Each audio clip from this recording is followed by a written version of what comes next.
What's up, everybody? This is episode 2 of Shared Screen's House of the Dragon limited edition special version podcast. Episode 2, The Rogue Prince. So we got Nick Evans, we got Vegas Girl on Fire, and we got Reverse Corey, aka Corey Cudney. Initial impressions, guys. What'd you guys think of the episode? Vegas, I'll start with you. Woo! It's a good episode. Good episode. A lot of things happened. A lot of things did happen. A lot of things happened. There was 45 to 50 minutes of television that did happen. We can't confirm it's true. that happened. Corey, so Corey, so this is your first week on the episode. You weren't, Yes. or on the podcast, you weren't here last week. Just give us your initial thoughts, or real quick, give us your initial history with Game of Thrones in terms of the books, the show, and everything in between, and then also give us your impressions of last week's episode real quick. Got you. So a history with the show. I was watching the Rooster Teeth podcast years ago. I'm going to say 2012, 2013, who knows. Right in between season 1 and 2. And they were ranting and raving about it, watching it on airplanes and stuff. And I was like, I got to see this show. So I watched it in my family's living room, like watching and like waiting for like my stepmom to walk in and be like, ah, and like, you know, cover up the screen because everybody's naked all the time in season 1. It's nuts. And so anyway, I've loved it ever since. I have a Game of Thrones like canvas map above my couch, which is great. And like it's amazing. I really love the show. And then like coming back into episode 1 of House of the Dragon, I think so many people said it, but I completely stand by that. Like it was so nice to be back in the world. Like I wasn't even really that hyped on it, and the closer we got, I was a little bit more excited. And then actually seeing it and hearing the names and like Rickon, you know, coming up and just hearing all these, you know, names that you knew from the history books, I was like, oh, this is awesome. And then for this episode, I was hooping and hollering at some moments. We got that theme song back, baby. Oh my God, yes. It was so good. I loved it. All right, and then Nick, initial impressions, man. You vibing with it again? Dude, I was high on it last week, and the reason I was high on it was I was like, here we go. We got balls being chopped off. We got naked people. We got a freaking tourney. Let's get it. And then this week was the other reason that I love the show as much as I do, which is that political intrigue, baby. And once again, it can't be stated enough. That theme song, we'll get into the title card and everything in a moment, but God dang it was amazing. I'm all about it. I'm so excited. Oh my gosh. I'm coming. Well, all of us are, obviously, because we recorded right after the show, but we're coming hot off of this, so the hype is there. And I do just want to say this. I last week came in hot. I was like, this is the best thing since sliced bread. Like, let's go. We're back, baby. And then the entire week, whenever I was down and out, whenever I needed a little pick-me-up, I was like, man, I'm going to be so tired after streaming for 24 hours. Man, I'm going to be so tired this weekend. But then just that solace, that thought of Sunday at 9 p.m. Eastern, baby, we're going to get back into that House of Dragons, that hot D. Yes. Are you kidding me? It brought me back up here. I watched the first episode again because I just had to get more of it. And most likely I'll watch the second one again because, well, ladies and gentlemen, we are back. Brett, but now that you have our impressions, what did you think of this first episode? So it's funny that you were talking about like the anticipation, like, and this sounds odd to say. As I was watching this episode, I was like, fuck, I have to wait another week after this. Like, I just want it all right now because I think what we're getting right now is pretty phenomenal. It definitely doesn't feel like it doesn't feel like a spinoff. Like, I think, again, credit to George's, you know, writing and his ability to construct a world this intricate. Like, I mean, everything that's going on in this show so far is just super compelling. Like, yeah, you talk about the political intrigue. I'm like, oh my gosh, like the dynamic between Rhaenyra and Rhaenys and Otto and Daemon, like everything. Like we were talking about last week with Game of Thrones, like you could make a show about each, like almost every character in Game of Thrones, like from the main characters to some of the side characters. Like with this show too, like we only see Rhaenys for a bit, you know, in this episode as well, but like I mean her history is just so like vast and intricate. Like she has a huge story to tell too, and we were only getting a part of her story, let alone like Rhaenyra and Daemon and everybody else that is actually the focal point of the show. And so, yeah, I thought this episode was amazing. I mean, we'll get into it later, but the conflict at the bridge on Dragonstone, like the fucking mist. Are we 2 minutes in yet? I dropped the F-bomb. Like the mist, dude. Let her ride, baby. Let her ride at this point. Chance, if we're not past here, just mute it. But yeah, like the mist and like the tension there, it was just incredible. And yeah, like and then the ending to this episode, I was like, oh, let's go. Now we're making some steps here to see this conflict brewing. And I like how it's taking over. Like they're doing a great job of setting the time frame. Like this is a few months after the first episode, so it's a little bit of a jump because things happen slow at that day and age, right? It's not like instantaneous conflict and things like that. So yeah, it was an amazing episode. But Corey brought it up, and so did Nick. The theme song. So, how did you guys feel about it being the same theme song as Game of Thrones? Did you guys like that? Did you guys wish it was something different, or were you okay with it? Vegas, what'd you think? I loved it. It just brought back all those feelings of like, oh, I'm watching Game of Thrones. This is great. I mean, I would have been okay either way if they made something new or if they kept this one. I think that they did just fine, though. I love the blood. I love, it trickling down all the way to the House of Dragons. And, I was just mesmerized by the new intro. Loved it. Yeah, Nick, what'd you think, man? Do you like it? I'm always a believer of when you need a hit, just throw the Beatles on, baby. And what do we have right here? We have a hit and a half on our hands already. Just run it back, dude. Run it back. So yeah, we got an awesome intro to go along with it that we can discuss. But hearing those notes, baby, it's one of those things of like the Marvel logo when it pops up and that Avengers theme seeps in or that Marvel main theme seeps in. You're just like, all right, we know we're about to get heat, and here we are. The second, I love that it's right away. It's a little different. We have new title, like a new animation, but the music, it's the Game of Thrones music. I'm talking about it, and my entire body is getting chills. I'm not even joking. My legs are just whoop, like the whole 9 yards. It's unbelievable how they can go. And like 5 notes, you're just like, oh. I literally stood up. We're out of here. It's that. And I was like, "We've got the theme." It's like top 5 TV themes. Period. I've got to say, period. It's so good. So yeah, having that theme back. I mean, Vegas said it. It's like it strikes you. You're like, I'm watching Game of Thrones again. Like we're back. So it's so good. Yeah. And the best part is it's so good that I like that the tone is set now because we will get more spin-offs because this thing is already smashing it as it should.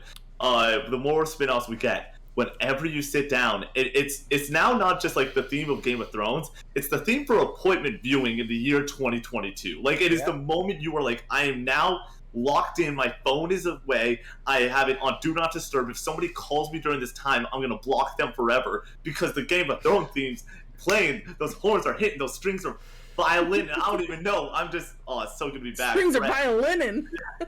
Brett, what do we got? What do you think of the theme on this one? I really liked it. Like you guys all said it. Like it's one of the most iconic theme songs. TV, movies, whatever. Like it's just freaking amazing on every level. There's a part of me that I wish they did something more unique to this show to differentiate it from Game of Thrones. But I understand, like, I mean, you have a banger like this, like, why not, run it back?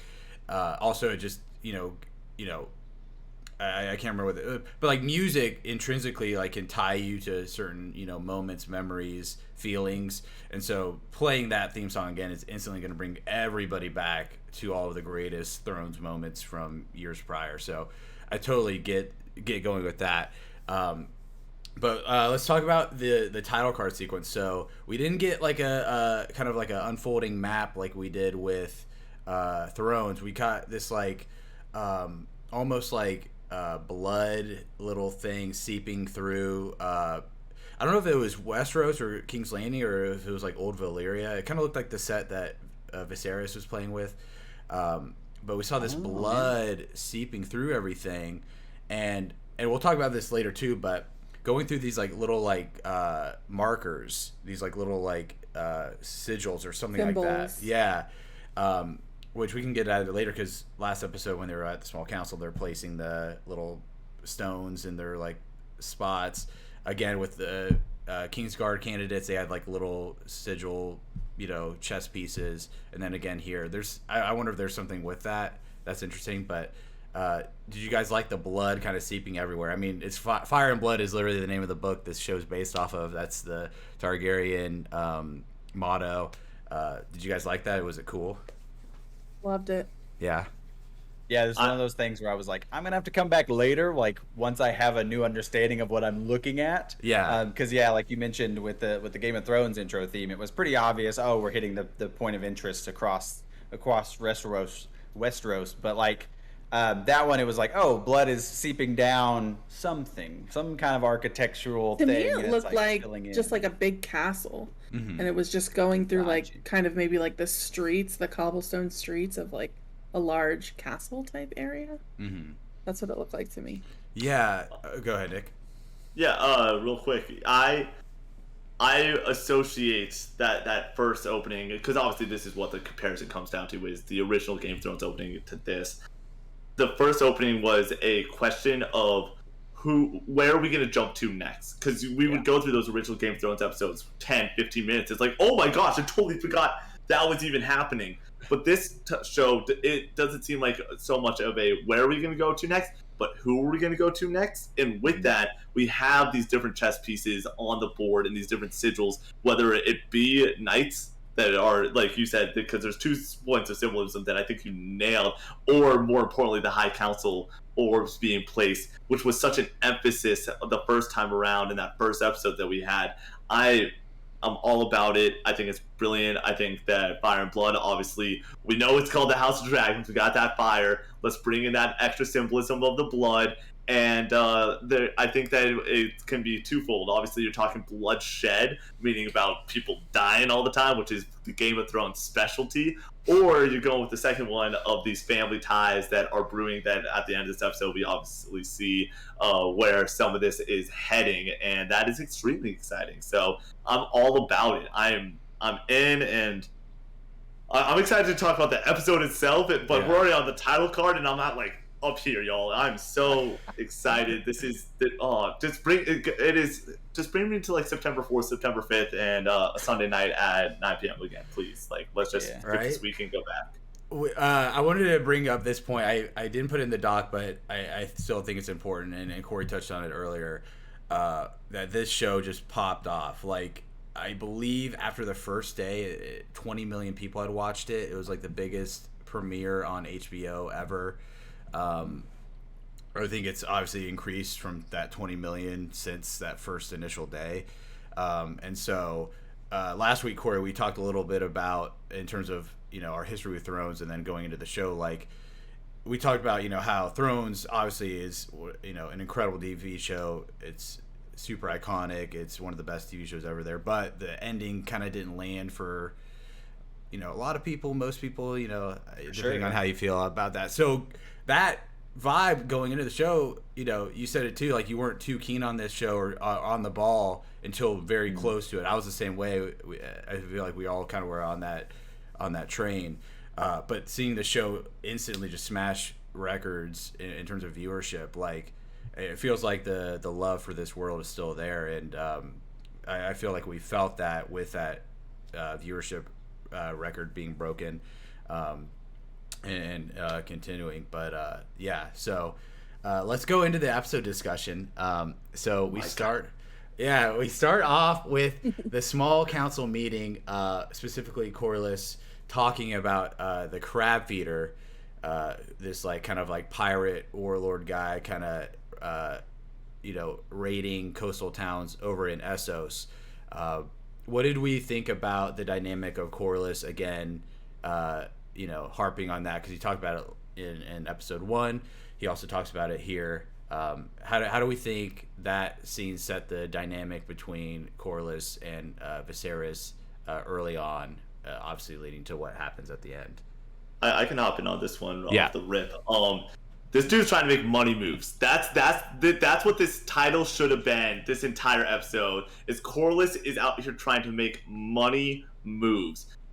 He put himself in power by marrying a Targaryen, and then because the chips didn't fall his way per se, he's now doing whatever it takes to make the right moves. Obviously, the episode ends with it not falling his way, but he's like, I got the ships. Let's make a move, bro. Let's get after this guy. And he's like, oh, let's do not screw war and all that, which is smart and good kingdomship and obviously. But like, he's like, if I can't do that, then let's go. We'll touch on it later. Then let's get my daughter in play. Then like he's trying to do something, and then obviously this episode ends with him once again trying to make some gosh darn money moves. Corlys is, if not the MVP of this episode, he's the most notable of this episode. He's trying to make the moves. And when we touched upon it last time, when we're talking about this smaller cast, it's nice that early on we are really setting up the chess pieces of who is doing what, how are they doing it, and how are they going to play this game. Are they going to play it a little bit more laid back and make the moves in the dark? Or are they going to go straight up to the king, tell him what's up, like Daemon episode 1, like Corlys episode 2? And I'm all about it. It set the tone for the next 45 minutes of viewing that we got with this one scene. And once again, it's just brilliant Game of Thrones writing to let you know right off the rip what we're getting with this episode. So I want to clarify myself. He was not a pirate warlord. He is actually a prince admiral from one of the free cities. So, and he was attacking pirates. And just to get a little geographical setting here, the Stepstones are like a bunch of islands that are almost connecting Essos to Westeros. So like near Dorne and southwest of Essos. So which is, King's Landing is south of southern Westeros. So it's pretty close to King's Landing itself. It's not like, somewhere up north or anything like that. So that kind of adds to that urgency. Corey, what did you think about Corlys kind of, pleading his case here? Because he is one of the interesting dynamics with this character is he's married to a Targaryen. He's from an already, pretty wealthy, influential house, and so he's in this like interesting dynamic where he's super close to the king. He's very powerful in his own right, and so he's kind of flexing his muscle here. Were you rooting for him or not really? Yeah, crabs be eating people out here, and Corlys is like, "Hey, man, what's happening here? These are my people now," and so I could totally see where he's going. He's like, "Look, this is our people," and I totally like that Rhaenyra jumped in and she was like, "No, yeah, we should do something about this," and like the king had to be like, "Hey, chill out, everybody. We're not doing this. Let the crabs eat. We'll just let them do their thing." And they were super graphic about just showing crabs. Yeah. I don't know if that was a foot bone that they showed, but it was gross. Oh. Wasn't a fan of it. But yeah, no, I mean, as far as the political maneuvering and everything, it's definitely super interesting. And with shows like these, I don't know if I'm just a layman or what, but I'm watching these and I'm like, what are you up to? What are you up to, guy? And they play me for like a fiddle. I'd be an awful king. So I'm right there with him, and I don't blame him. His ships, that one ship went down. Crabs be eaten. That's all I got for the first scene. Vegas, do you have anything to add with this scene in terms of Corlys kind of, whining? I feel bad for Rhaenyra. She's really out here trying to do her thing, and she gets shut down immediately. Like, bitch, real fast. You're still a little girl. Get out of here. Go do some lesser things. But Corlys, I gotta say, he definitely was making moves. None of his moves were working, but he was making moves. He was trying his best. He was doing all the things. It was definitely like an episode where everybody was trying to make moves, which was great. There was lots of political intrigue, but Corlys, he kind of got the shit end of the stick throughout. But the nice part about this episode is we see a very, very sane man throughout this entire thing, where even at the end where the decision does go his way, he goes and he's like, this is dumb, this is ridiculous, I'm giving you a really solid idea, you have multiple people on your council saying, hey, this is solid, and then obviously it doesn't go his way. and towards the end, you're just like, well, he's not going to be sitting on his ass. He's not just going to be like, all right, well, that's okay. So I love where we're heading. He makes a Game of Thrones-esque style move. It's almost like the writing on this show has like special moves like WWE, like where it's just like, all right, he's gonna go and instead of saying I'm helping the king, let's F the king over. Like, and I am all about it. Oh gosh, we're back, y'all. We're just back. It is also nice to see a king, because like Game of Thrones, it's like you've got Robert, who's like, you know, the aloof king, and you've got Joffrey doing his thing, and you've got, you know, all these like interim kings, it feels like, in Game of Thrones. So it is nice to see on like a flip side of that, of like, oh, this king is like ruling, and he's like, you know, a sound of mind king. See, he's a pretty good man, but he's obviously making some missteps here. I mean, we'll go to it later, but you know, we'll touch on it here a little bit. He went with this. He's also deteriorating. Yes. Yeah. I don't know what's up with him. He's just falling apart at the seams, this man is. Last week we thought it was the stone thing. The grayscale. The grayscale. Well, yeah, This looks something different. Yeah, his finger was like He's rotten. an old man. They break down after a while. That's the other thing. I'm like, how old is this guy supposed to be in this show? Because when we have that moment of him walking with the Valyrian daughter, I was just like, Lady Lana. I was just like, and it was the question they did answer. I'm like, this girl looks like she's like 8 years old. But when you turn like, when you're in college or above, it feels like if you're like 14, you're anywhere from 14 to like 6 years old, and there's no in between. Yeah. Like, so young is young, and this girl is young, and it's just that age difference. You're just like, they got like 40 plus years, it seems like, between them, and this is uncomfortable for the audience. Didn't matter back then. It's all about kids. I mean, that moment when she goes in, she's like, "What did your mother say?" And he goes and says, "I'm good for 2 years, baby. I'm not getting like, I'm waiting for a couple of years on that." And thanks, mama. So yeah, just well, if you want to get into, like, Allison is not much older than that girl. She's like, we are at she's Spider-Man 2001 levels here, with Rhaenyra being 15 and that girl being 12, and I'm like, y'all look like we're totally different age ranges here. yeah. But yeah, because I think Rhaenyra's supposed to be 15. I think Allison in the books is much older.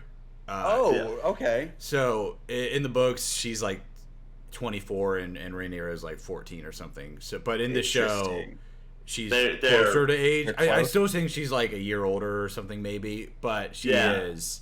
She's young, but it's like she's young, but she's over the age of 14, which like means that apparently in this world, that's when like it's like, okay, you're good to have a kid. So I mean, it makes a little bit more sense. Especially, I was thinking about this. I'm like, dude, this dude is not long for this world for potentially outside reasons, but his body, the inner reasons, he's got to start having some kids before he's away, before he's dead, it seems like. And so it makes sense. That was my whole thing with what's his name, Corlys.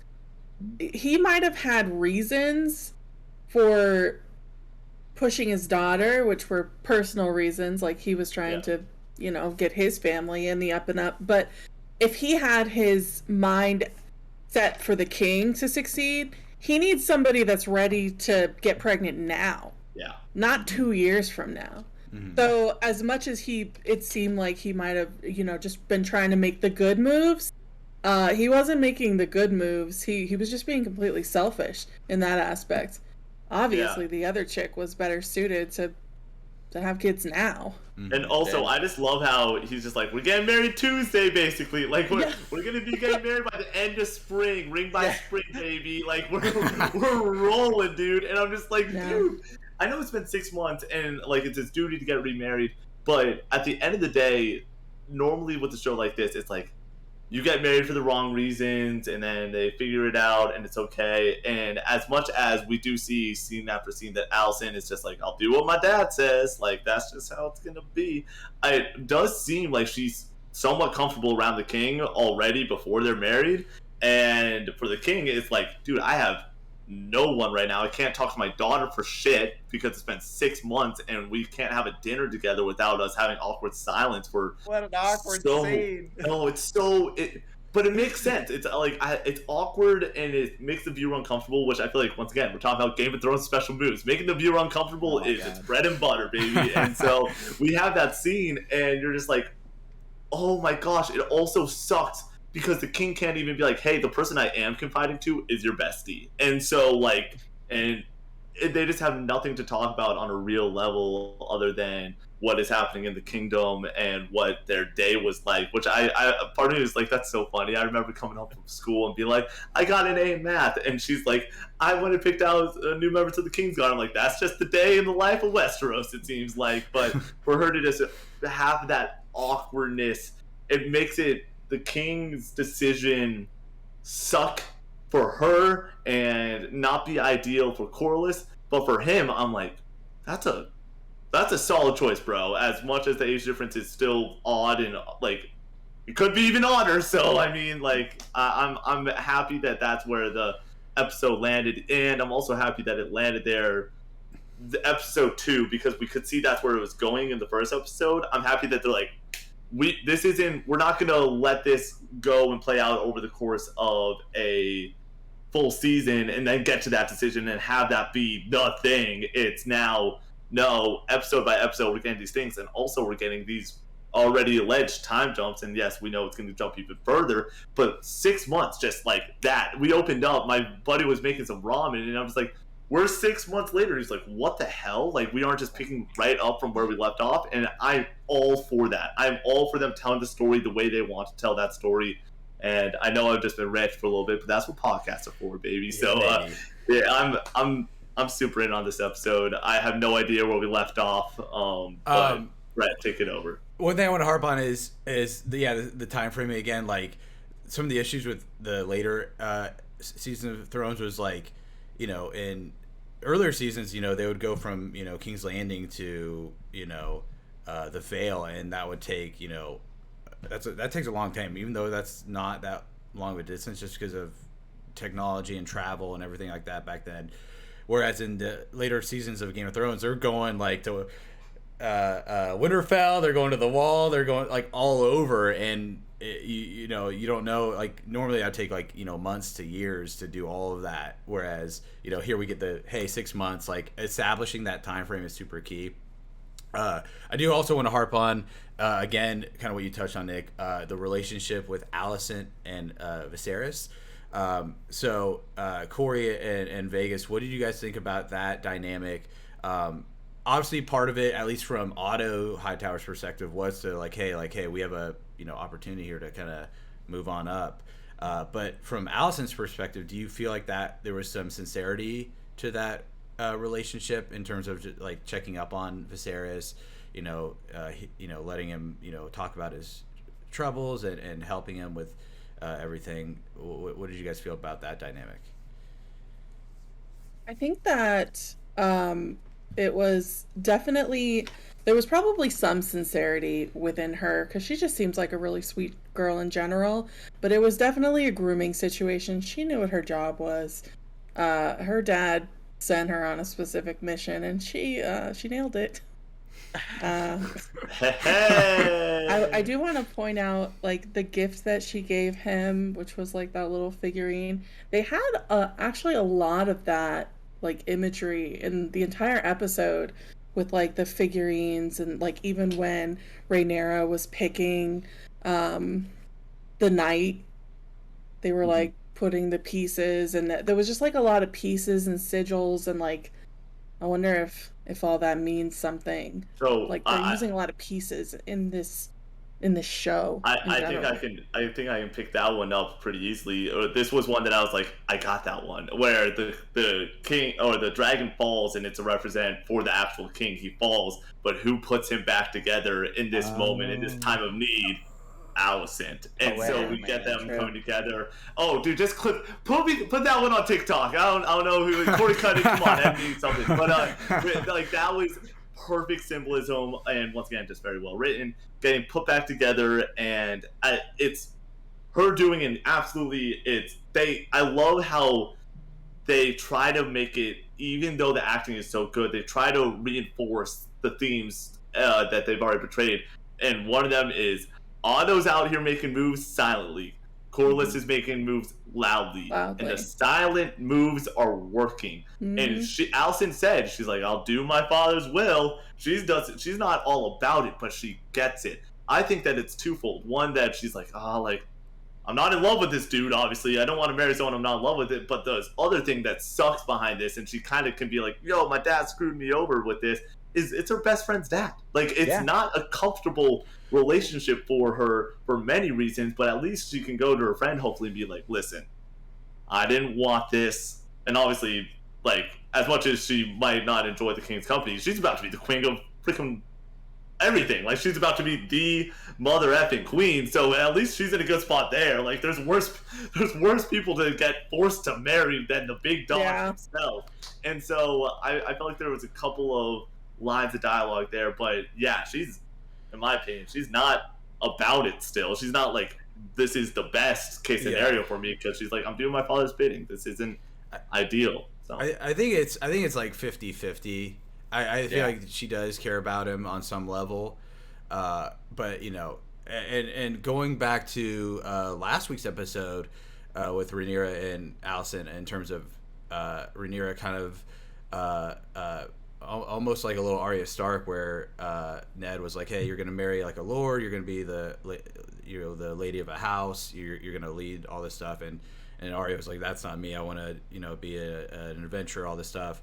Rhaenyra was saying that last week, but then to kind of position that with Alicent, she was like, "Yeah, like this is how we serve the realm in terms of providing children and stuff like that." And almost with Arya and Sansa, with Rhaenyra and Alicent here, and. Yeah, with Otto, right? What did Lil Wayne say, man? G's move in silence like lasagna, right? So. Oh my gosh. What? That's a quote. Look it up. Never change, buddy. Look it up. That's a quote. G's move in silence like lasagna. Okay, I believe you. Little Wayne.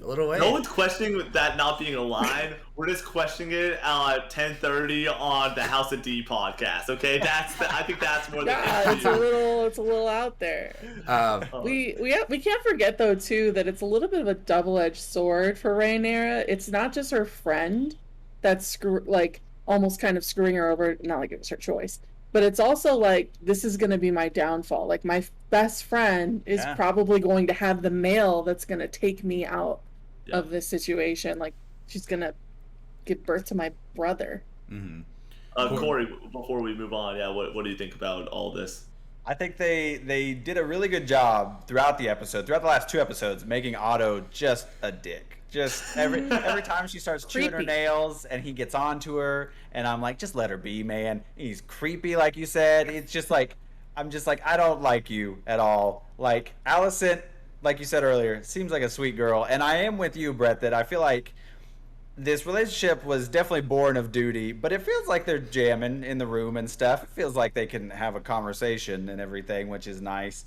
But they do, like, back it up, like, right before he leaves to go to Dragonstone, and he's like, are you gonna go see him tonight? And she's like, if that's what you wish. So it's like, she's still not even like that enthused, but yeah, I think they do a pretty good job about all that and everything. And so yeah, I think it'll be an interesting dynamic between her. I did love at the candle scene where she's like, well, what would you do if your dad did get married? And I'm like, okay, Alicent, we know what's happening here. It's like they're having a little gal chat, but it's almost like she hulked, winked, fourth wall thing, and then like came back to the scene itself, and oh my gosh, that was awesome.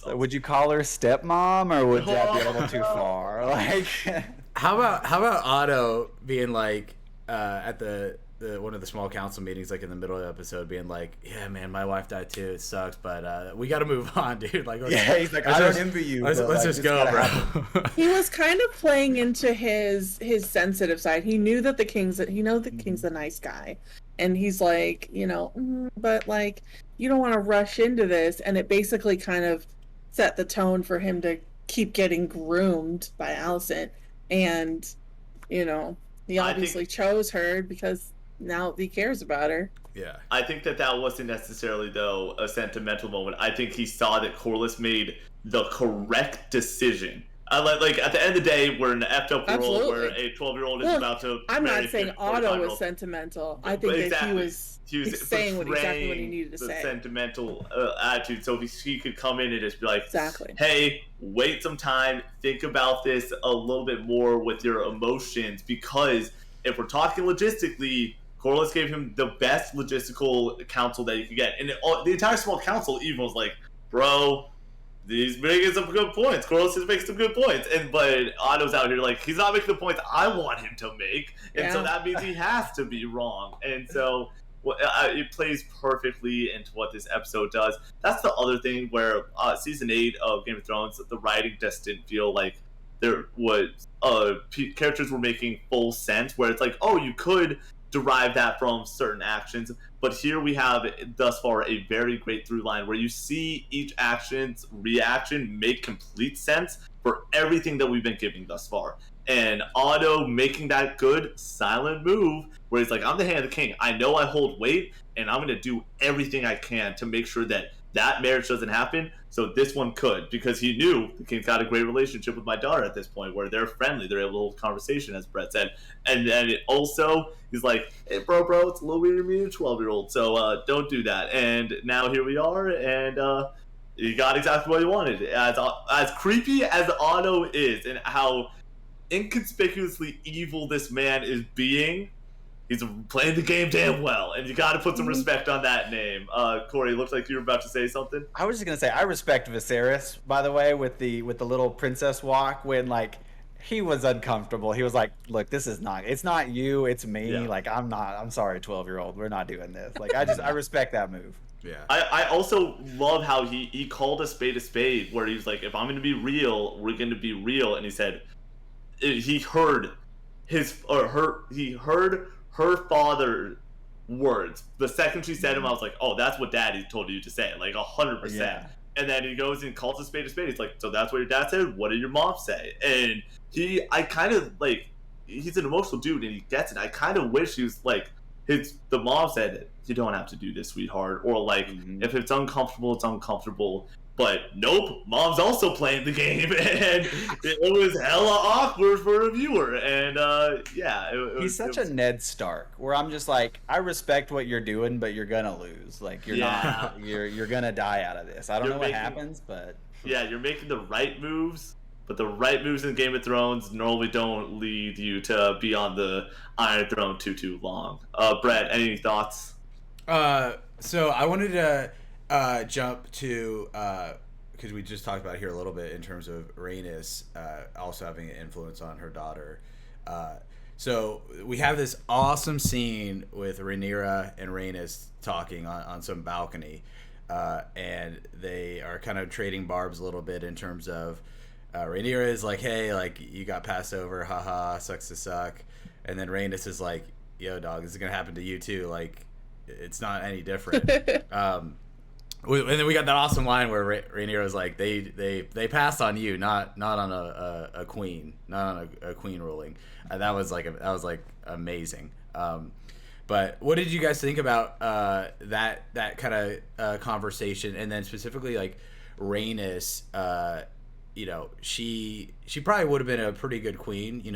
I mean, we haven't seen too much for her, but she seems like a competent, leader person. But at this point in her life, right, she's kind of like resigned to the fact that it's like a male dominate, like that the patriarchy is just, is going to reign forever. And so she sees that her best course of action is through, her daughter and then a future grandson, right? So what do you guys think about that? Corey, I'll start with you. So I hate to continually like compare characters to previous Game of Thrones characters, but I get such like Olenna vibes from this, where I'm like, you are an older woman in this world and you know how it works, and like you're just trying to tell people what's gonna happen and they're not gonna listen to you, and like they're just throwing jabs like you said, and it was like I'm like, look, Rhaenyra, I'm with you girl, but you gotta listen to her because like she knows what's going down. And I respect it where she's just like, look, this is what's gonna happen, and they're gonna burn it down, like whether you like it or not, and it's just not gonna happen. and I have a feeling that she's probably going to end up being right in this scenario. But I don't know. I did just love the back and forth between the two of them. It was a pretty dope little scene. Yeah, yeah. Nick, what'd you think? She's spitting facts. Like she's been down this road, and I think that Rhaenyra is like, not me. It's not gonna happen to me. Mhm. But she does I make a know good better point. than you. She made a very solid point of they didn't bow the knee to you. Like I am further in this process, and I am now in uncharted territory that you did not get to. But it also doesn't mean what she's saying is completely true in the fact that, hey, it's not going to go your way. And like, they rather see, she nailed it, they'd rather see the world burn than see a girl sit on top of it. And that is just some of the most Game of Thrones isms that we get of just how insane it is, that patriarchal nature of this world that we're in. And we're seeing the ramifications and the ripples now of what everybody thinks about this. And part of me is like, oh, I wish you would just be like, you go, girl, like you're doing what I couldn't. But that's not the name of the game, baby. The name of the game is get my family on that throne. And she's gonna be honest with them and be like, hey, my daughter has a way better chance of birthing a son, basically, and kicking your ass off than for you to sit there, because there's not a world where you're sitting on that Iron Throne if the dudes have anything to say about it. And right now, if you look at that high table, there's no girls. And so, yeah. And then by the time we get to the end of this episode, I'm just like, it's men making deals in the back rooms. It's not the women really that are making the moves on this playing field, on this chessboard that we have thus far. Obviously, I think Rhaenyra makes probably the biggest move that she could at this stature, which is she knows. We'll talk about the bridge in a moment, but she does make a very brilliant move on her part to give herself some favor with that entire table, and I think she's brilliant. But yeah, a really killer scene, really killer dialogue. Like when I said we were talking about the difference between episode 1 of a duel and gore and dragons, this type of scene is the scene that we love in Game of Thrones when it comes to the political intrigue, where it's two people and the words they're saying are more important than the sword fighting that we see. That's the real battle. That's how you win in this world, is with your words, not every time with an army. And I think it's brilliant acting. I think that it's brilliant characterization. And I put these two in a room for an hour and I'll watch them just go back and forth. Like, it was awesome, and I'm all about it. It was a great scene, especially to have this power dynamic where we know that the two people down below are not going to be the ones long for power, basically. We know that Lena, not long for power, the king, not powerful, but them looking, once again, down on these characters, they're the ones really playing the game. They're the ones that have a chance to really shake up this board, and I love the symbolism, I love the dialogue, and I love this gosh darn scene. I love this goddamn show, baby. We're back. Oh my god. Yeah, Millie Alcock as young Rhaenyra, she's been incredible, I think, so far. I think, I agree. Her and Matt Smith have been awesome. But Vegas, what do you think about Rhaenys?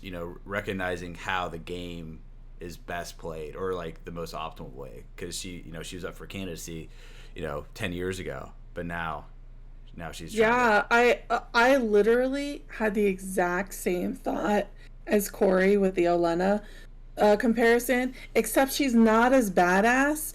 She's not like making underlying moves. She's just kind of sitting on the sidelines, like, yeah, like the men will do what they do. She's given up on life pretty much. And she's letting Rhaenyra know, like, you're not gonna get anywhere. Like, you think you're gonna get somewhere. I've been there. I've gotten on my high horse and thought that it was gonna be me, but it wasn't me, and it's not gonna be you. And kind of like what Brett said when Rhaenyra was like, well, they bowed down to me. She was like, no, they didn't. They bowed down to your father, who was making the decisions, and he's still making the decisions. So you might think that you're going somewhere, but it's really all gonna be in your head. Yeah. So. Yeah. To jump back real, I'll just say this and then we can go to the next topic. But it was just interesting at the beginning of the episode in that first small council meeting that Rhaenyra is still the cupbearer, even though she's the heir. Like you feel like that would be like above or beneath her at that point, and that it had been 6 months since she had been deemed heir, and then her naming shout out to Kristen Cole for the Kingsguard. That was like her first like real influential decision she got to make as an heir, as like a political power in for herself. So yeah, very interesting that she was named the heir, but she never has really gotten any training in terms of. And when you think about it, if it was a son, he probably would have encouraged decision making in that room. You know what I'm saying? When she was like, "Why don't we just bring the dragons and do a show of force?" And he's like, "Get her out of here. Like she can go make other decisions." If it was a son, it probably would have been like, "Oh, like I mean, little prince here making decisions." Daemon's an ass, and they absolutely made it very clear that the king multiple times was like, we got to make sure Daemon's got a place at the seat, basically. Yeah. Even though we freaking hate him and he's a dick. Yeah. He's awful. We gotta make sure he's got a position. And now we have the heir who should be. Obviously, I think that the cup airing, yes, it's below her, but at least she's in the room. She was in the room beforehand, which is not great. But like, at least she's in the room and is seeing how this shindig's going to go down, hopefully, because what she thinks is, for the rest of my life, I'm going to be part of these meetings, and I should, and she makes a point to have a say at certain points. But pull a seat for this girl, at least. Like, just let her have the, like, wine glass in front of her while she's sitting down and doing one of those. You know, like, at least make it so she's not behind the table and, like, just looking in. Let her actually have a seat. Well, same exact thought, Brett. I was like, why is this girl not, like, I can't believe that this is even happening, that she's not at the table. And once again, I think it just reiterates the point that it's a man's world. It would have been less insulting if she was just sitting there and was told, you can observe. That would have been 1,000 times less insulting than her still serving everybody wine and then being told to leave. It's a man's world. Wait, but you bring up a good point, Nick. Like, again, another Arya comp to Rhaenyra. Like, at least she's in the room. It makes me think of those season 2 episodes where she's the cupbearer to Tywin, and she's hearing them secrets, buzzing. So at least she's in the room. So that's it's just interesting dynamic. Let's move on to the next big plot development. So I was shocked at this. This again, I fucking love Daemon Targaryen. What a dope character. He straight up steals a dragon egg from the dragon pit, which one makes me not think, just a dragon egg. Which one makes me think, like, how did he steal? Like, can other people steal dragon eggs? Like, I feel like if I was like a cut purse or whatever, I would definitely be like, yo, I'm gonna try to steal a dragon egg, man. That's the goal. It sounded like, because they knew it was him. They're like, it was Daemon. Yeah.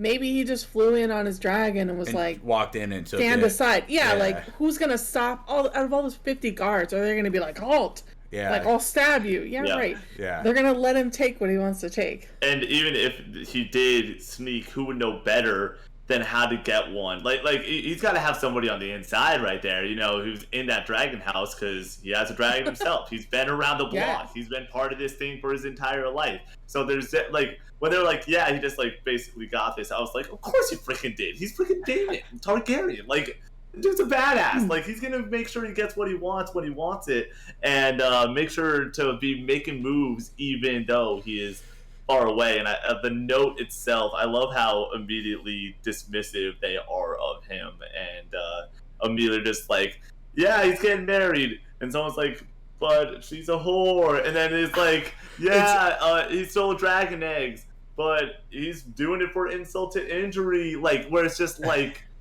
the dude can't get anywhere with these guys, where he's like, I'm inviting you guys to my wedding, let's party, guys. The thing with inviting to his wedding, like, I've had in my real life, like, somebody invite me to a wedding, like, the day of, to, like, watch it online, though. This was during quarantine.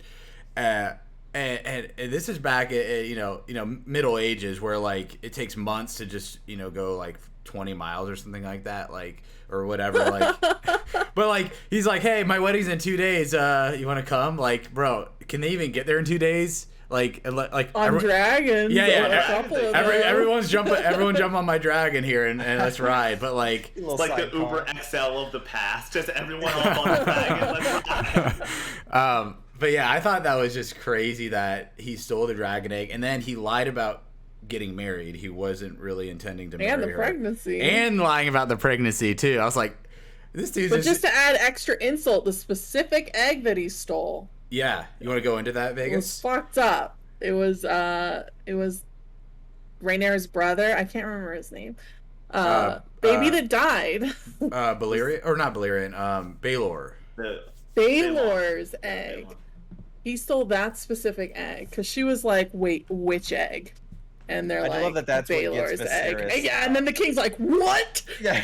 And then they Well, killing him. It's one of those things where he's like, I sort of have a right to, because I'm a Targaryen. But the second that we all know that this was a tactical move, we all know that this was an insulting move.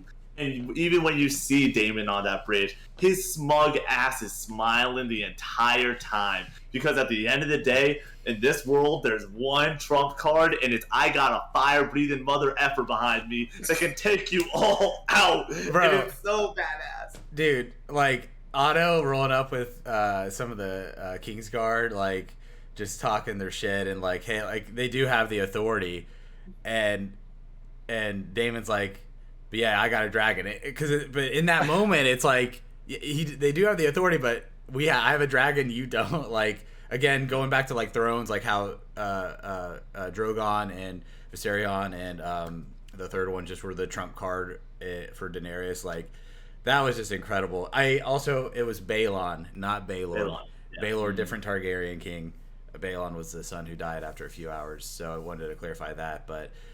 Corey, what did you think about this play from Daemon? You know, there was no real goal there. He was just kind of just stirring up shit for know, just for fun. What did you think about that? Yeah, exactly. I think it got like exactly what it needed to do, which was, you know, rile them all up and everything. I'm still here. Yeah, he's like, don't forget about me, guys. I'm still over here, and like I like Dragonstone. You know, it's cool or whatever. I have 2 predictions going forward. And mine is that I think by the end of it, I think Daemon is going to be sympathetic because for some reason, I'm like, you're not a bad guy. You're misunderstood. I don't know what it is about this man, but they have structured this man so far in this show that I'm like, Matt Smith is going to end up being a babyface by this, I bet.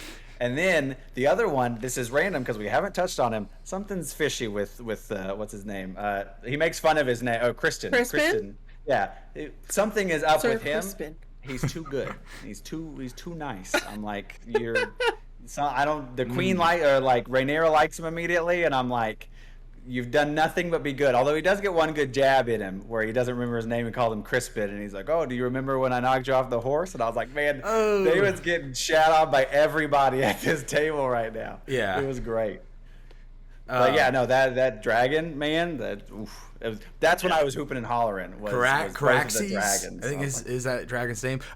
The dragon designs are incredible. I'm with Thrones, you know, maybe because they were like, you know, sibling eggs or something. I can't remember the details of the 3 dragon eggs for Daenerys, but it's cool to just see these like different designs. Yeah. And his had like a super long neck. Yeah. It was super snaky. He had like a fancy collar on. I was like, man, this guy's here for the wedding. He's like got his baby. Yeah. So are we moving fully into this bridge scene? I know we've already been like 80% in. Oh yeah. That moment that is you see the dragon, you see Matt Damon's freaking shit-eating grin, and then through the clouds, you get the parting of the Red Sea of the clouds. And I am out here, and I'm a big believer that, like, thank God that there's rich people with this amount of money to throw into a TV show, because it just comes up. It was so cool.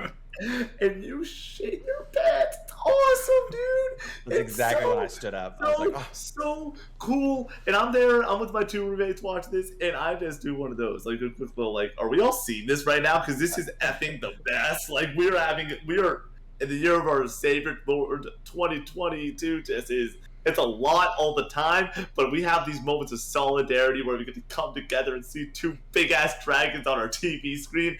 And I love how it's like, in Game of Thrones, it's all about the chessboard. It's all about those moves and counter moves. And you see, yep, these guys are in charge, but they got a dragon, And then what happens? Let's shrink it down to what this really is. Matt Damon.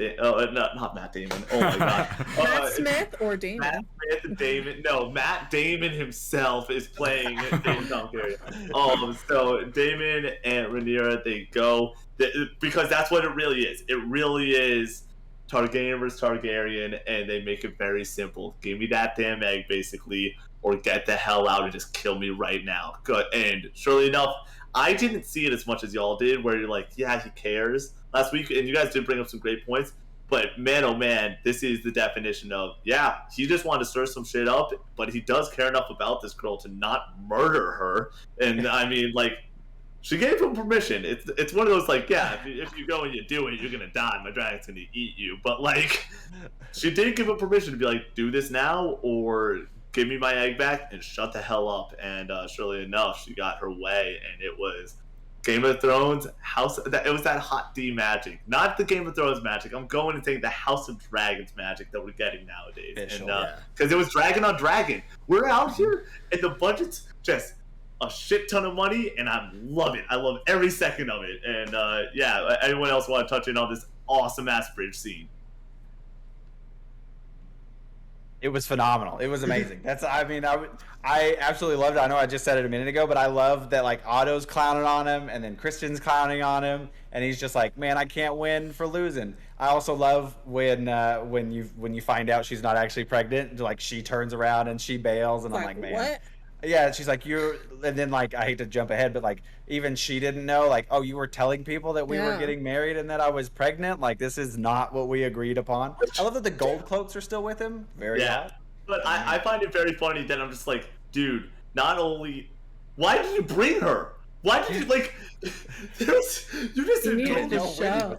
I know he had to show, but, and I get that, but it's just such an oversight, and that's what, like, Daemon does seem right now. He is playing the game a little bit, but he's more of the blunt object of, I'm going to do what the hell I want, and I don't care about the ramifications. Complete oversight on his part, being like, I do have to bring her because I told everybody this thing, but it would have been really smart because she would have gone along with it. She wants to be in power. She gets it. Would have been really smart for him to be like, hey, I told these people what's up, and just want to get you on board. Let's make sure you at least just come out and hang out for like 20 minutes. I'll buy you a drink later. It'll be all good. We're going to be chilling. But instead, he goes and, like, Corey nailed it. He's getting dunked on by legitimately Otto and everyone else, and eventually Rhaenyra, and there's a big dragon against him. And then when he goes back to home and, like, has to cower away, his girlfriend is just like, what's up, dude? You need to not do that to me, because I also hate you now. And then we get the end of the scene where he's like, well, I got my dude Corlys hanging out with us. Now we got an extra little chess piece and an extra maneuver. And Daemon, like I said, Corlys is out here going big swings and making the big moves. Daemon's trying to do that with, it seems, as much success as Corlys. And that's why them teaming up makes a lot of sense in my mind. I loved, I can't remember her name, but Daemon's, side piece. Rhea. I feel so bad. Everybody's insulting her on the bridge, and I'm like, she's right there, guys. Chill out. Yeah, she's dude. Like, I once again, it's a man's world. You can say whatever the hell you want, and also, like, her being a whore isn't, like, it's insulting in the sense, but it's also that was her profession. She knows. Like, that's what she did. Like, it's not. We're not throwing insult to injury on something, but, like, it's also just like, dude, just. Yeah, she's right there. She's like freaking there. Just be cool. Just, like, be like, hey, come in, bro. Yeah, dude, she's the worst. Like, it's not even behind her back. Like, you can't give her that decency. Like, when you're in the council room, sure, talk all the crap you want, but, like, it's god damn. In terms of her saying, like, hey, you can, like, fuck around and find out, but I can't because I'm not a Targaryen. Like, I thought that was just, like, again. Yeah. Showcasing the power dynamics of not only, between men and women in this world, but also people of noble houses versus someone from the common folk. So that was pretty good. But yeah, Nick just touched on it already, but we'll jump into the last 2 points here. So Viserys announces that he's marrying Alicent and not marrying Laena, which again, of course, pisses off Corlys. Again, we've said this a bunch. Viserys is probably not long for this world. I mean, he went with his heart and not his brain. We saw that with Ned a little bit. We saw that with Rob, obviously. Like, you can't do that in this world. You gotta play the chess pieces, literally. And then the episode ends with Corlys inviting Daemon to Driftmark, which again, Corlys got Daemon to come to his place, not vice versa. Yeah. That was interesting. And I just love this scheme. They instead of like they're because we're still not at that all out civil war yet. And so I think their intention, their plans was to go to the Stepstones and just take care of business with the crab feeder, Prince Admiral guy, and gain the favor of some of the noble people and some of the common folk. So one, what did you guys think of Alicent getting married to Viserys? Is this gonna be a happy marriage? And then two, what did you guys think of the scheming, the backroom dealing, as Nick said? Vegas, I'll start with you. So the whole Alicent marriage thing was the one thing in the episode that I predicted. As soon as he made kind of like a spectacle of it and there was like a pause, I'm like, he's gonna pick her. Like, Otto did his job. He got her to groom him and it's all working out. I wasn't really shocked there at all. The whole Daemon and Corlys at the end was a little bit of a shock. I shouldn't have been shocked. Corlys is making moves where he needs to make moves. He's trying to get where he needs to get. But I'm going to be honest, and I don't think a lot of people are going to agree with me on this. Daemon, to me, at this moment, from the bridge, kind of like leaving with his tail between his legs, and kind of at the end, doesn't seem as dedicated right now to like power as he was in the first episode. Like, it almost seemed like he just wanted it because he's a man that just needs to be in power. But now he just seems like, I don't know, when he went back home and was talking to the whore, you guys said her name. She was like, he kind of just like leaned on her and she was like, dude, I'm not gonna have a baby. I don't want to be your wife. Like, I'm here because you said that you would protect me from fear. Like, my life wasn't in fear. And he was just like, he didn't really say anything. And I was like, what's going on? Does he just really, I do think that he has a heart and I feel like he's really soft. And then that meeting at the end, like, I don't know how dedicated he is. He didn't seem like too dedicated to taking the power. And he's like, you don't talk shit about my brother. Yes. Right in the middle of that. And I'm like, okay. He's like, I can't. Why not? I can, you can't. Yeah, I can, you can't. Interesting you brought, Corlys was the instigator and the scheming. And I wondered too, Vegas, if, because we saw a little bit of the preview peek for next week's with Alicent giving Viserys a son, Aegon, if that's going to kind of, spur him to boost to be a little more the proactive. passion. Yeah, and it could just be like a slight like maybe not like an acting issue. It was just a feeling I was getting. I was like, why doesn't he seem super like into this? But it could just be like they weren't trying to portray that in the moment, and I just wasn't getting it. I totally agree with you on that, though. We have this awesome scene where we have two men that basically just shot all their bullets. Where they have they were like, we just went through plan A, B, C, and D on our own, and now we have to come together. And Corlys is here being like, hey, and Fred mentioned this earlier. Let's fuck him up. Like, let's go. We got to make a move. Still, we can do this, and we get some favor with the houses, and it'll be great. And I think Daemon's here just like, bro, like, I'm out. but I still got my last Still. name, baby. I still got my Yeah. house. Because Brett talks about the dynamics of man and woman, but also the idea of like commoners versus non. And he's like, my last name is worth more than yours right now, bro. So you best be watching what you're saying, because if I just go along with you without making you know that you're the number 2 on this plan, even though it's your plan, if I don't let you know you're the number 2, then you're gonna try to usurp me down the line and make it so your family is on the Iron Throne at the end. Yeah. And I loved it, because I think you're totally right. Where Damon's like, I got no move right now because I can't kill Rhaenyra. I can't get the girl I want pregnant, because she said I'm not able to get pregnant. That's not gonna happen, bro. And he's just out here being like, well, I got nothing except my last name, and my last name's a pretty dang good one. So you better not forget it, bro. It almost feels like he went through all these like jobs that the king gave him. He gave it his all, and nothing is like fulfilling his life. And now he's like kicked out. He was in love with this whore who's like, I don't like you anymore. And he's like, well, what do I want? Like, Yeah. I don't know. Yeah, he's having like a midlife crisis right now. Yeah, Corey, what do you think about that last scene in Insecure. particular? I mean, so this is the beauty of focusing around Targaryens, where they're all known for the blonde hair, because like the camera's panning around the chair, and you're like, oh, okay, so he's either talking to like Rhaenyra or Rhaenyra maybe, and just like venting for some reason. Well, they both had to like leave the room or whatever, and then it hits, and it's like a villain reveal, and it's like bam, it's dang, oh my god. And it's like a whole thing, and I was like, oh wow, okay, this is again leading towards my theory that I think this man's gonna have a redemption arc. Okay, my prediction number 3 of the episode, he's gonna stab Corlys. What's his name? Is that Ooh. Stab him. Just stab him Yep. right in the back. That's my goal. Or that's Get back my in the that's good my other graces. prediction. Yep. And then I don't for the know. Yeah, go ahead. I was just gonna say, for the Allison thing, feel bad because Rhaenyra is in a lose-lose situation where my dad's either marrying a 12-year-old or my best friend, and there's nothing you can win from that one. Yeah, to go to that scene in particular, acting was top notch.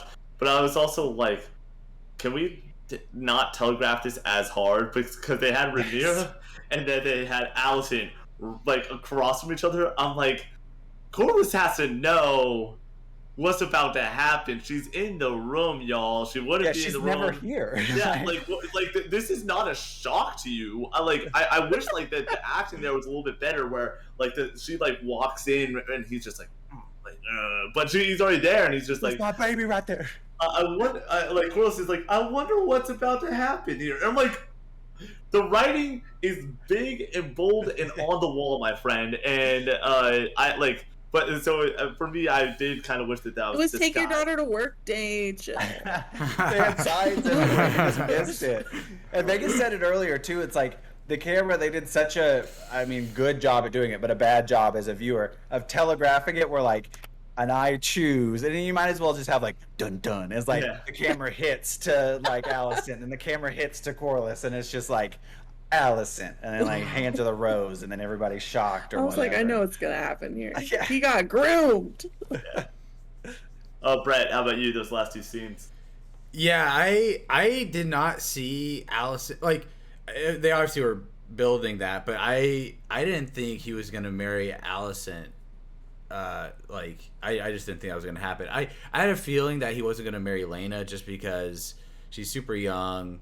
The vibe check was off on their walk there, and he was kind of hesitant to remarry anyways, even though again the whole interesting dynamic between the gender politics, naming Rhaenyra as his heir, but then not really like actually coaching her up on becoming a queen someday. So I didn't expect that to happen that quickly. Shout out to the Hightowers, man. They're a noble house, but they're not even the lord of their own kingdom, or their own like little piece of Westeros. The Seven Kingdoms. They're like I think they're subservient to the Tyrells. I think. So do we see high towers in Game of Thrones proper? Or is this like a YouTube? Yes. Is not Charlie. The dude who gets cooked at the loot train attack in season 7. The Tarly's like second in command guy. Oh yeah, the guy who plays the dude in the Umbrella Academy, I think is who you're talking about. He plays number 1 in the Umbrella Academy, which I've not watched season 3, so don't spoil that in the comments below. Nobody say anything. Yeah, I swear. Actually, I watched the first episode. I do know that the High Towers get mentioned a little bit in later seasons because when Sam goes to Hightown to study or Old Town to become a maester, that's where the High Towers are from, and so I think there's at least a couple mentions from that.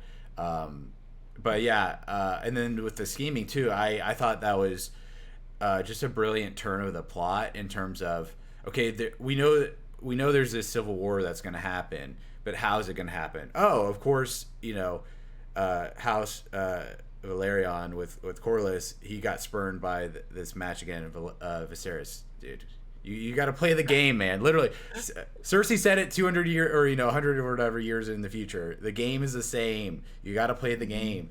So he's spurned, and then of course Daemon is spurned too from being passed over as heir. And of course they're gonna combine their efforts here. And then of course they're not gonna outright just attack the king or attack King's Landing. They're gonna do something else to look good for a bunch of other folks because again the house is gonna be divided here coming up. So I thought that was a brilliant way to turn the plot. I can't wait to see what happens next week. Which, by the way, we do know next week there's actually gonna be some battles or some fighting here. Yeah. I think Daemon and Corlys are gonna attack the crab feeder guy. So. What a creepy guy too. That mask, what the heck was that, dude? Yeah. He looked like Bootstrap Bill all from those Pirates crabs. of the Caribbean. What was he dude. nailing? Like somebody to a piece of wood? What was happening there? Crabs, and they like all come up with him. I'm somebody that doesn't do horror stuff. And so part of me just I was like, oh no, ew, eyes closed, and I was like, but then it's gross. crabs. It's also crabs, which is just it's not the Shark King or something where it's menacing. It's an infestation of crabs. Yeah, it's also not a disease thing, but the way that they go and Corey mentioned that picking of the foot early on in the episode, and it's it's Game of Thrones where at least once an episode you have to be the gore makes you look away, but also keep the eyes open, see what's up. Sex, because nudity, gore, violence. Yeah, no nudity this episode. Good for the Game of Thrones. Which is weird because HBO said brief nudity, and I was like, what's going on here? And then nothing happened. Side boob. I think it's one of those things though where I like that we're in a spot where season 1 of Game of Thrones, Corey mentioned, was a lot of sex position, a lot of people doing it and talking, and I like that we're here able to just do some of the talking, especially early on. They know they got the viewership, they know they got the fan base. We don't need sex to just be happening all the time, and because I feel in the first episode, especially when it's Daemon and his whore, it was this thing of he's not in the right mindset of he can't go and have a good time with her, so that's where we go from there. It had a reason, and this episode there wasn't reason for it, but we didn't get it, and good for on HBO. I mean, good for them. It makes it a little bit less awkward to be watching this show with my roommates. So thank you very much, HBO. Yeah, I just looked up. We do see Gerald Hightower in the flashback when Ned goes to save Lyanna. Okay. He was one of the King's Guard, so. Hightowers historically have been a house pretty allied with House cool. Targaryen.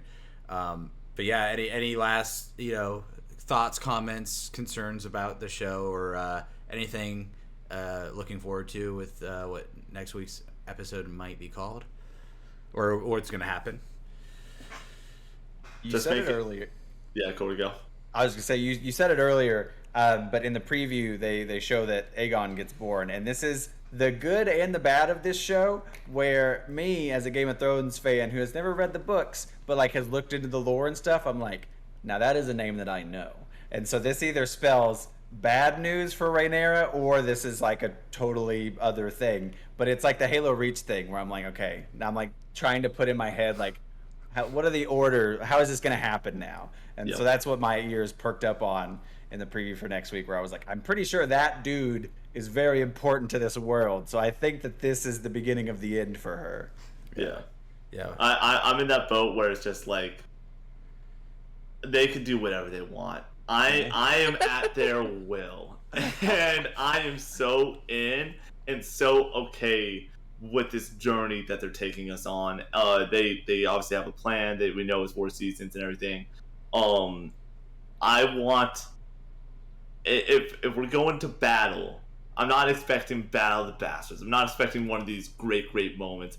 But seeing swords on swords with the choreography that we've seen in fights now for the past 3 years, even where they've gotten so good in a bunch of different pieces of media. It's year 2022. I want them to bring the thunder a little bit with this fight choreography, even if it's 1v1.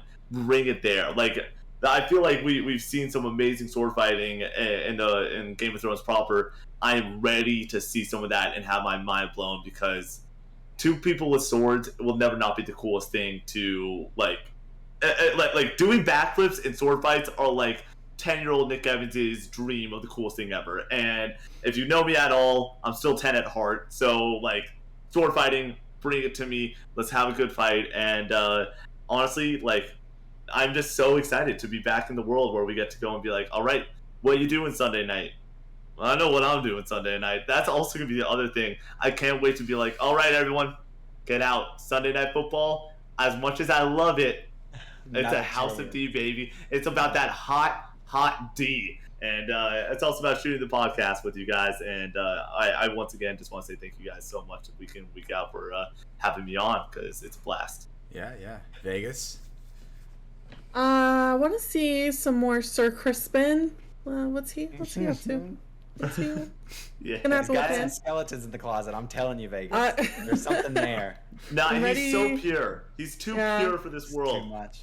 I mean, we don't even know. He said like 5 words this entire got time. That face that you're just like, you've killed some people, like that you And weren't. and Rhaenyra was like, who out here has like been in battle? But like, we also don't know if he's just like a shitty dude. We don't know. That's true. Yeah. That's the thing. We thought Otto was. In the first episode, I was like, Otto's like a normal, stable person, and then here he is pimping out his daughter. I'm just like, we've only had 5 words, so we can all be like, yeah, let's get on this guy's side. And then Corey can't agree with you more, man. That this dude is going to be like, so I murdered babies when I was a kid, like something just like super out of pocket, because it's the world of Game of Thrones, and nobody. He could be an assassin assassin for all we know. Out here That would trying make to him kill cool, the queen. though.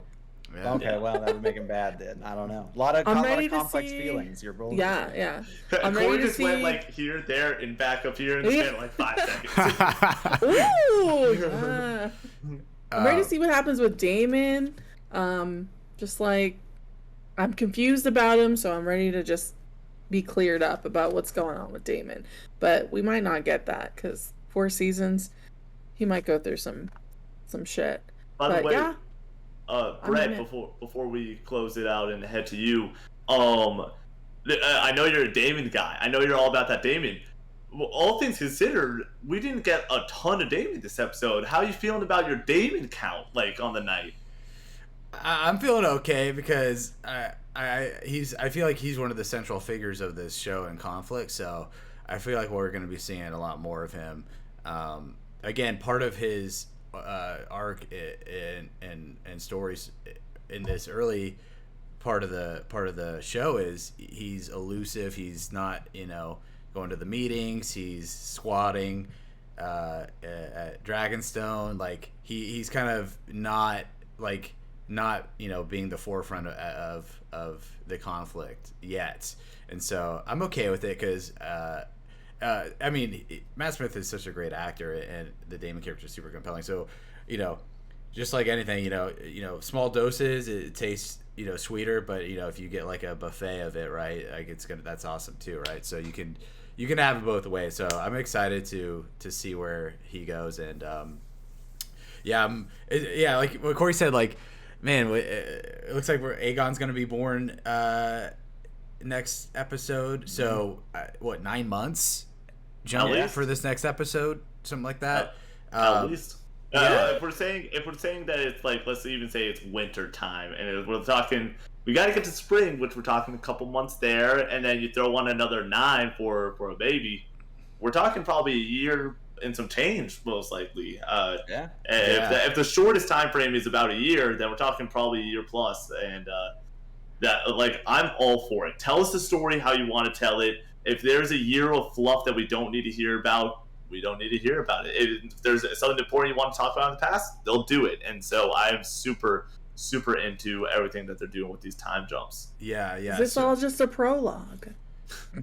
I think part of it is because we do know this season they're going to do a time jump with the older actors of a lot of the characters. So I don't know how many episodes we're going to get into it before it jumps, but I would assume halfway. Because just the nature of this conflict, it's like a 20-30 year conflict, so it's a little bit longer than Game of Thrones was. So if we're doing like a 6-month jump and then like a year jump, that's what I'm saying. And then episode 4 is like a 5-year jump. Like who knows how they're gonna do this? I'm just saying, someone that loved the show Arcane last year that came out around this time, where there was a clear, definitive 3-episode prologue into a 6 or 7 episode like jam session of that's where we are now. I could definitely see the writers being like, obviously they're writing before they see that show and everything. I'm not that dumb, but be like, we can nail a prologue in 3 episodes, really set up this world, and maybe go out with a bang with a big battle, and then do a time jump. I could see by episode 4 that we are with the older characters. I did want to mention that because we could be just going, because is the whole season gonna be a prologue, or when are they gonna make that like definitive jump? Because we know we got 3 more seasons, probably with the older actors and actresses for the distance, and boy oh boy can I not freaking wait. I was talking to a friend, I'm like, dude, he was like, I'm so excited for Sundays now. I'm like, I'm excited for Sundays for the next 4 years, man. Like, they got me for 4 years now, and I'm here for it. Come on.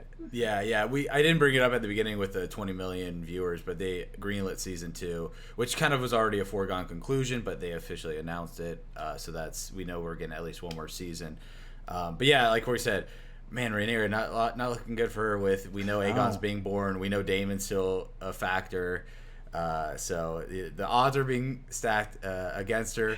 But one more question before I close: which body part are we going to see of Viserys, decaying next week? Vegas, go. We saw the back on the first episode. Yeah, we saw the pinky and a finger on this episode. I'm gonna say a part of his cheek. Oh, we're gonna get something that he can't really hide. Yeah.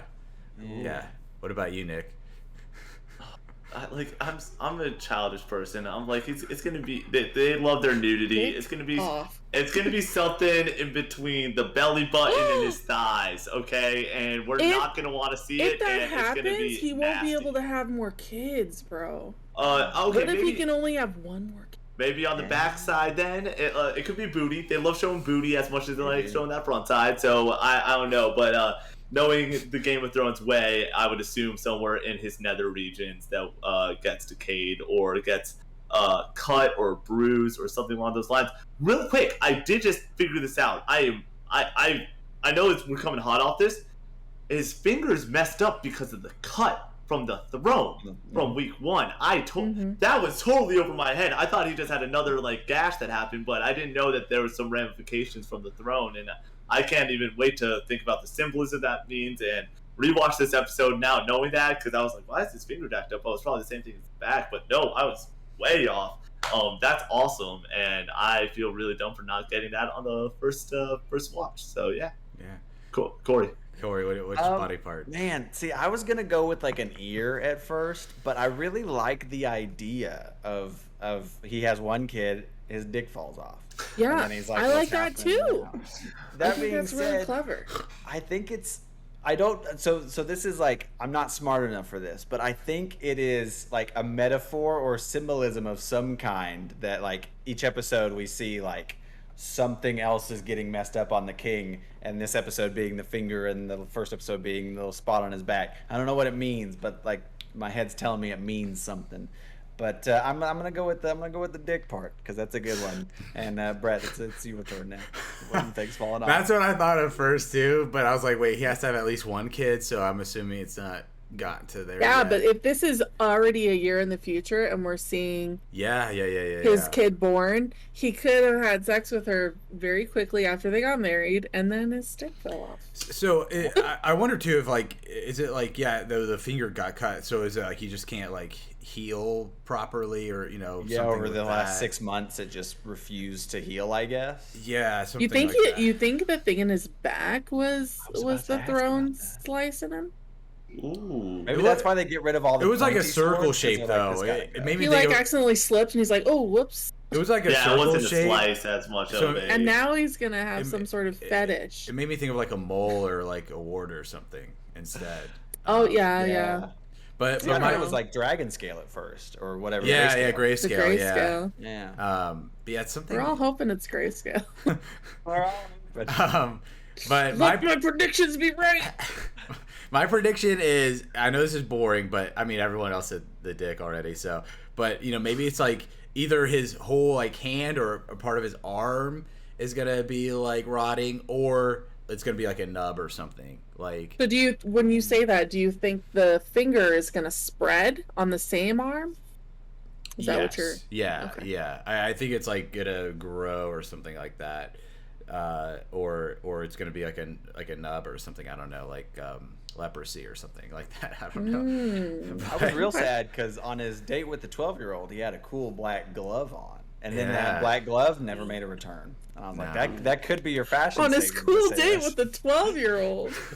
Corey Cutney, someone clip that moment and post on Twitter. And that Your political sick career is date over, with the Corey. 12-year-old man. He Look, was okay. suited and It was booted lovely. and ready to roll with that black glove. Oh my gosh! They had a I love nice that. stroll in the garden. But yeah, thanks for watching, everybody. We are gonna continue this podcast for House of the Dragon next Sunday with episode 3, Second of His Name. Super excited to continue this journey with all of you guys on the podcast and those who are watching and listening. But yeah, we'll see you next Monday morning, and see you soon. See ya.